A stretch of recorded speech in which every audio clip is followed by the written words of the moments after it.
dhammaan saaxiibadeyda ku xiran bartayda YouTube-ka ee Bandhiga Production. Saaxiibadii ku xirnaa bartayda YouTube-ka ee Daacad Channel ayaa halkan sidoo kale qayb kaga noqon doona saaxiibadeyda kale. Si aad muuqaalada aan soo geliyo halkan u daawato, fadlan subscribe saar bartayda YouTube. Waxaan sidoo kale dhammaan aqbalay wixii dalab ahaa ee khuseeyay heesaha aan soo dhexgelinayay dhawaqa ah Daacad Channel.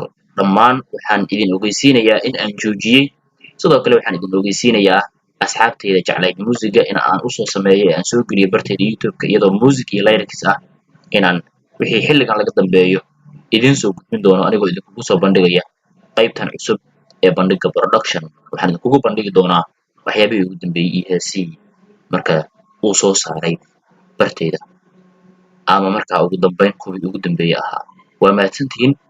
adinka keliya igu saacida subscribe iyo inaad furataan gambaleelka. muuqaal walba sidaasaan usoo gelin doonaa.